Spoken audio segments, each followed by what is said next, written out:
Welcome to Issues of the Day, where we discuss key issues in the news. I am Usman Abdul Kadir Chaliki, and joining me in the studio today are Mr. Rashid Onyegi, our news reporter, and Mr. Adeniran Ademola Aliyu, our in-house editor. Mr. Ademola Aliyu Adenyo. Sir, you are welcome to Students TV studio. These are our headlines for the day. Tinubu declines to meet South African delegation. ICPC question PFIPC alleged founder. Gunmen killed 30 people in Kaduna attack. Our first story of the day. Tinubu declines to meet South African envoy. President Bola Tinubu declined to meet a South African delegation sent by President Cyril Ramaphosa. The delegation was instead received by the Minister of State for Foreign Affairs, Ambassador Sola Enika Nolai, where discussion focused on protecting Nigerians living in South Africa. This is our first story of the day. Let's start with Mr. Rashid. Mr. Rashid, a lot have been happening since the beginning of this issue of the xenophobic attack in South Africa. Being Nigeria and South Africa some of the biggest players when it comes to Africa, both economically and politically, what do you think means for the diplomacy aspect of Africa in general?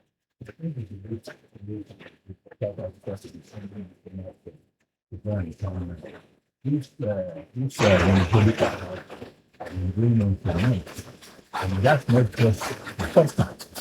Way back in 2015, where Nigerians and other Africans were targeted, killed, and their businesses ruined and everything. I think what the South African authorities need to understand is that they are not an island in the African Ocean. And they cannot be the country that they are today without the support that other African countries have given them, especially during the apartheid era. But it's even more insulting that instead of the president of South Africa, Ramaphosa, to pick up his phone and make a personal call to President Tinubu, apologizing for the behavior of the citizens of his country, the people he is presiding over. Surprisingly, he has not come out to condemn this. In fact, South African security authorities are aiding and abetting this. Don't you think it's because President Ramaphosa take the issue to be serious that he think maybe sending delegation that will come and meet the president physically will bring more change to the situation than maybe following him there? You shouldn't send a delegation. This is something you address at the head of state's level. You should even call an emergency session of the African Union to calm the nerves, because not only Nigerians are being affected. Ghana just started making arrangements to evacuate its citizens from South Africa because they've been killing them. Zimbabweans, nearly everybody that is not South African that is in South Africa today is subject to harassment and attack, and eventually some of them were killed. So this is for South Africa, this is a national crisis, and it has international dimensions. South Africa has lost a lot of goodwill as a result of these things, and it should know that sending a low-level diplomat to Nigeria to come and apologize, he's not going to cut it. Isn't that an insult maybe to the states calling their diplomats low-level diplomats? Yeah, he's a low-level diplomat compared to Nigeria.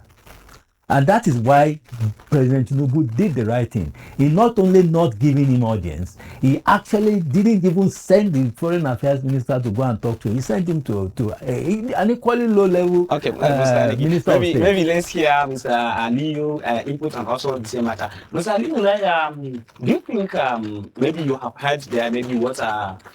Onyegi had to say about the issue? Do you think this is the right thing for President Bola Tinubu to do? Maybe showing the diplomats? Is it the right diplomatic approach to deal with the matter? Looking at even in 2024, there was a visit where President Bola Tinubu visited Ramaphosa in South Africa, and there were a kind of disagreement and memorandum of understanding between the two states to strengthen the African economy and all of that. Don't you think like what President Bola Tinubu did will affect that in one way or the other? First of all, I have a problem with the nomenclature xenophobia. What is happening in South Africa is not xenophobia. Xenophobia is when you attack somebody based on the color of their skin, right? What is happening in South Africa is Afrophobia, because they are basically attacking Africans. Any person of African origin is being attacked, being killed. So that's on the side. The issue is that South Africa is an ungrateful country. And I want to put the blame squarely on their leaders, who during or after apartheid, after the victory of, or after they attained self-rule, where blacks can actually join the political culture in South Africa and all that, they did not foster all the knowledge of those who fought for them. Nigeria nearly bled to death for South Africa to attain independence and to clear out apartheid in that country. As far back as 1975, the military regime, when as head of state, we've been pumping money, tons of money, into that struggle. All their leaders today, including the mentors of Cyril Ramaphosa, I'm talking about Thabo Mbeki and co, they all came to Nigeria to school, free of charge. Students were being taxed from their lunch money to send to these people to attain this independence. For whatever it is, we are not saying that Nigerians cannot go somewhere to become criminals. They can be criminals. You know, then you use your law of your land to apprehend them and let them go through your justice system. After all, just earlier this year, or early this year, we saw that Nigeria went to Ethiopia to bring some Ethiopians, and Nigeria is Ethiopian prisons. They offended the rule or the law in that place. Of course, they did something wrong in that place and they were jailed, and Nigerians got them back in the deal. That will be done. But you are taking Nigerian businesses and using one brush to brush both the legal migrants and illegal migrants, taking away their businesses and their investments, and giving your own people. And the president and Ramaphosa was sitting down idly, not doing anything. Then you are sending junior ministers to come and speak to the president. That's an insult. I personally believe that Nigeria we've always been a country that is we are very, very lethargic to react when we are being prompted. We are very, very, we look at this country as if it's not big. It's a massive, great country. I'm talking about politically and diplomatically as well. In 1996, General Sani Abacha withdrew the Super Eagles from participating in the Nations Cup in South Africa at the detriment of us defending our title. At that point in time, Nigeria was the powerhouse in African football, and everybody had said Nigeria would go to that place to win, to reclaim a title as African champions, because 2 years earlier we won the Nations Cup in Tunisia, and in that same year we were Olympic champions, the first African team to win gold medal in international football at that point. But Abacha said South Africa offended Nigeria, so for that reason it's an insult for it. Looking at what we've done for them in the past to get appetite, to defeat apartheid, then we do Nigeria. It hurt us as football enthusiasts, but now I'm seeing it. That is the kind of measure I was expecting Tinubu to do. Not this, not wanting to speak to them. They should be expelled right from time. Since about 2019, okay. They should have sent all their diplomats away. That's what nations do. When you are killing Nigeria, is a Nigerian like not worth anything? Mr. Aguilar, looking at the situation where we need maybe African states to come closer because our economy is at stake, because there is so much in which we need to achieve, but the African states need to come together. Now, if maybe the bigger players in the continent, maybe Nigeria and South Africa, they start having diplomatic strain like this, don't you think this means a bad news for Africa? It should be, see, when you want to partner economically or socioeconomically, it should be balanced. It shouldn't be one person taking advantage of the other. Do you know what it means? If Nigeria is to repeat or retaliate to what South Africa is doing, it means we'll be burning down MTN and all their businesses in Nigeria. let me Sorry, sir. It means we'll be burning down all their businesses in this place. They are still raking millions from Nigeria and sending to South Africa. Just recently, Tinubu stopped and he signed a law to stop a South African company that's been fleecing Nigeria. They are the one borrowing Nigerians money. And we don't know. A third party, they don't even have a brick of presence in Nigeria. The company is virtual, but MTN brought them. So when you buy credit on MTN on loan, those are the countries. That's the company that gets the money. They do employ one Nigeria. They're paying millions of billions of dollars from Nigeria every year. And now you are saying you are killing Nigerian business, both illegal and illegal. That means you don't even value us as a people. And yet, we funded you when you are under white supremacy, and we are funding you when you are under self-rule as well, although illegally. And then say, and at the same time, you don't count us. What is that? For me, I'm angry, and I feel it should have been harsher than this. Let me tell you, you are not when you have to look at it. South Africa all their time. South African still has a better share in South Africa, still mostly owned by South Africa. Okay, you have multi-choice like GST,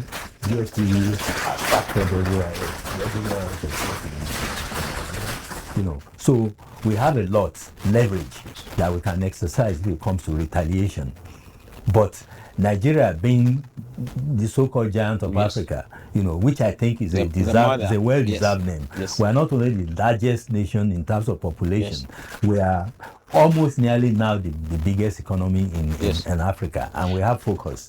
Since the blacks took over in South Africa, the fortunes of South Africa has gone down the drain. They are not managing that country. And to add insult to injury, they are now attacking the very country that played the greatest role in ending apartheid in South Africa. I understand. Do you know that when Nelson Mandela died in 2016, I think, the issue that we have to look at the issue of the time, we have to other main stories to look at. I understand. Yes. It's emotional for us. Yes, because I went through as a schoolboy in Lagos. I was derived of my 10 kobo. Now, hold on. I know you want. Hold on. I was deprived of my 10 kobo to fight for this people. Yes. And now they are killing my fellow countrymen, and their country is sending a low-grade diplomat to come and meet my president. Mr. Adina, I just want to also answer maybe this one question so that we can wrap up for this topic to go and move on for the two other stories. Now the damage the damages have already been done. No damage has been done yet to them. I'm talking about we are just by all Africa, maybe all the African states will love us to find a way to this so that we can amend it. What do you think will be the way? We are talking about unity in Africa. Yes. I think we must sneak the way. We must swell the coffee and see what is happening globally. The concept of globalization as a socioeconomic binding force of the world is being thrown out of the window now. Everywhere you go, people are marking their territories. And that is what South Africa is doing through that Afrophobia, as far as I'm concerned. If you come to Nigeria too, you hear some people say, this is my land, this is my territory. If you go to Lagos, Lagos is a Yoruba state. That is what people are doing. I think we are going to our second story of the day. If unity is not tenable anymore, it means we should all go back to the trenches, redesign our position, and then start negotiating from afresh. We can't be doing big border all the time as Nigeria. That's what I'm saying. Okay. We have to look at the time. Of course, we have a lot to discuss about this issue. Maybe next time we are going to our second story of the day. Our second story of the day is the ICPC has questioned the alleged founder of the Presidential Foreign Intervention Promotion Council, while the House of Representatives continues a separate investigation into the organization. Mr. Adeniran, I want to start with you again on this topic.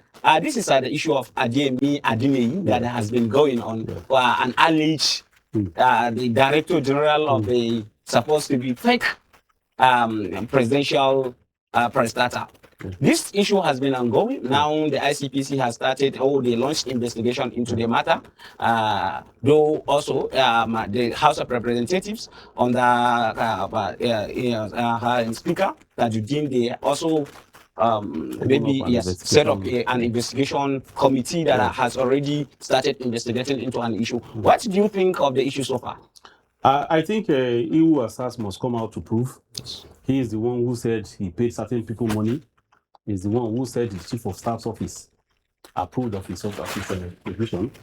And we, from the own local point of view, we believe that he couldn't have attained that leverage or that mileage in opening an office in Federal Secretariat, except he had somebody within that setup who, backed him up and fueled his desire. So right now, the investigation is open. He has all the wherewithal to get lawyers to come and defend him and look at his evidence. So I think basically it is for him to now see all these evidences that he said he has to put it out there to defend himself. Mr. Onidi, since the investigation starts, Adini, he has mentioned a lot of people, some who are maybe key players or among the key principals in the government. Some Nigerians are saying maybe it would be right if pending to the conclusion of that investigation, those officers he mentioned will now maybe have to set aside from their office so that right authorities will have like a free way, maybe conducting let me begin on a jocular note. If Presidential Foreign Intervention Promotion Council really existed, maybe we should have sent this South African ambassador to him because this is where foreign intervention is needed. But to be serious, you have mentioned the guy has mentioned a lot of people in government, but information is also imagined that this very outfit in government has existed since before Tinubu came to office. That is still being investigated. Okay, so it is not as if, and if it has existed before then, I don't know what form of existence because it is not in the official channel. I don't know how long it's been occupying those offices, which was originally allocated to the head of service. Okay, so basically a lot of information that we need to clarify who did what. What we know so far is this man is going around parading himself as the DG of a non-existent parastatal. And I went as far as to attempt to include his organization in the federal government of Nigerian budget. That is treasonable offense as far as I'm concerned, because it's undermining the very, very integrity of the country. If an individual can penetrate into the very, very workings of government in order to insert himself into our national budget, that man is a criminal times 10. But perhaps it is to rescue himself that he tried to implicate a lot of others. And as for those people he mentioned, I believe the biggest man there, the chief of staff to the president, has already taken the matter to court, and sued the guy for defamation. So it must be a serious matter because you now have to prove that it was indeed the chief of staff who facilitated all these things. And he has also come out to contradict this, saying that he never met the chief of staff in person and I was acting through a proxy, an intermediary who is now dead. But I think if the police and the security agencies and investigative authorities can do their job well, they will get to the bottom of this, and whoever is involved, whether it's along with him or whatever, will be brought. I know this issue of Ademi is something that's still unfolding. Maybe facts are being discovered. So we have discussed about it, I think, on this issue of Ademi. And coincidentally, that day you were my guest. I wanted to just quickly add, just in a breath. It is important for Nigerians to look at the pattern of the story, how it's going, rather than use emotions to judge. The only person that has not been consistent with the story is this same guy. You said you met the chief of staff, you said he had evidence against him. Now you're saying you didn't even actually meet him. So that story is becoming wobbly. And as a result of that, he is the one whose who has the onus to prove that what he's saying is true, rather than the government. That's it. I believe you. But maybe we have to leave this idea in matter as the facts are unfolding. We will come back to it of these Nigerians. For now, we are going to our third story of the day, which is a security-related topic. But before then, for more details, subscribe to Citizen TV on Facebook, Instagram, X, formerly known as Twitter, and TikTok. Our third story of the day: gunmen killed 30 in Kaduna attack. At least 30 people were killed after gunmen attack Naridon committee in Kauru local government area of Kaduna State. Several others were injured and homes were destroyed. Mr. Onyegi, security issue has been, I can say maybe insecurity has been the biggest catastrophe for Nigerians in the last maybe 1.5 decades or 1 to 2 decades. We are still in the turmoil.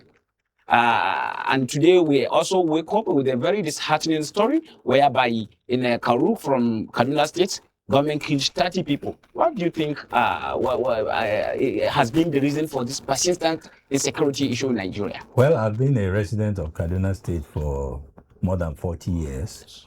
And I would say that since 1999,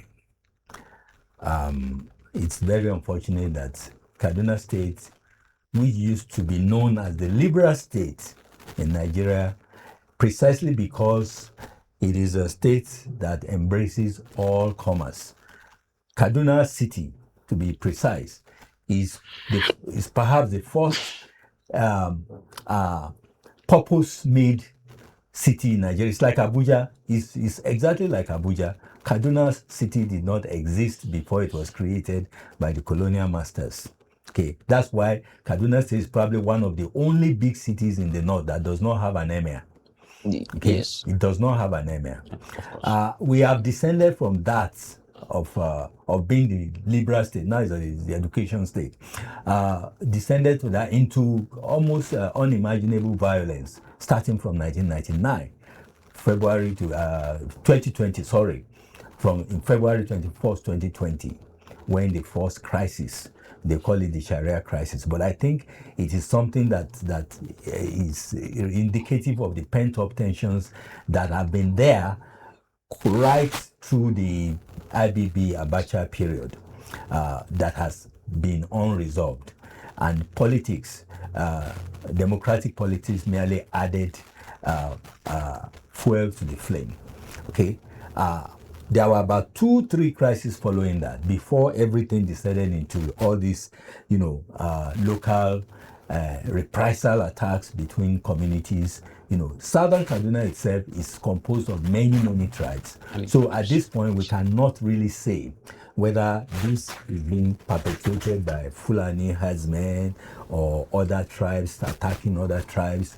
All I know is that all attempts to broker peace between all the communities in southern Kaduna especially has been met with very little success. And this recent flare-up is another proof the fact that we still have a long way to go in bringing peace to this country.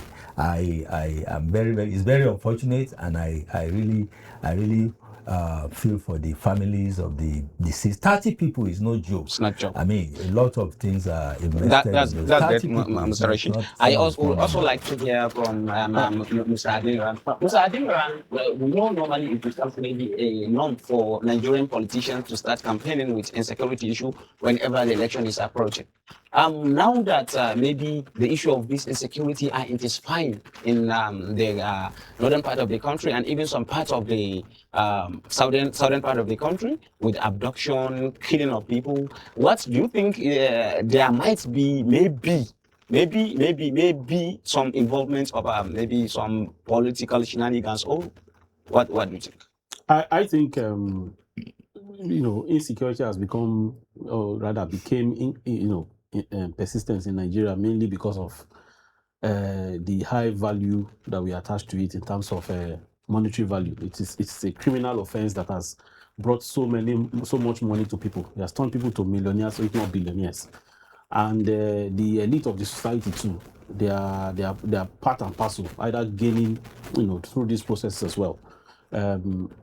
Where we tend to hide the identity of perpetrators, it creates a kind of opaqueness in the whole setup that allows other people to join and see it as a repeat event. Unfortunately for us, we have been doing the same thing, all over again, and that's the reason why it's become like a carousel of violence, a vicious cycle. This issue of state policing,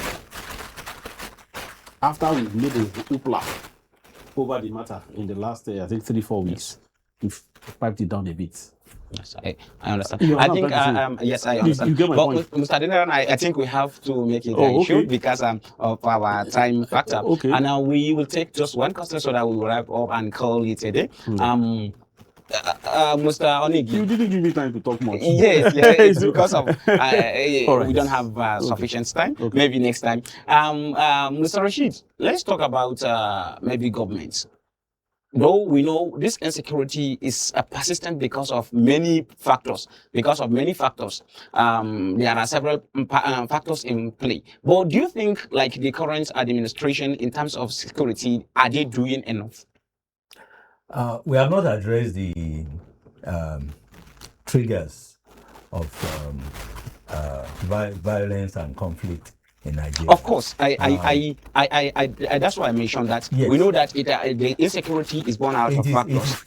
There are a lot of things that are influencing this. But at the end of it all, not only I'm coming. At the end of it all, I'm saying when we come back, we find out that is security or providing security for people of a particular country. That's the primary function of the government. Yes. Like when you are looking from the government side, do you think like the government has done a lot so far? Like are they doing enough? Before now, not much, because and they haven't really also done much in terms of resolving conflicts that are actually drivers of this cycle of violence that we are facing now. I think because of our time, we must conclude by saying that the government has started addressing it vis-a-vis all the measures that are being taken vis-a-vis state police, recruiting more. Now, Army has, instead of 8 divisions, 12 divisions, and the spread is even better. Now we should begin to see some. Yes, that's it. I think next time, Mr. Rashid,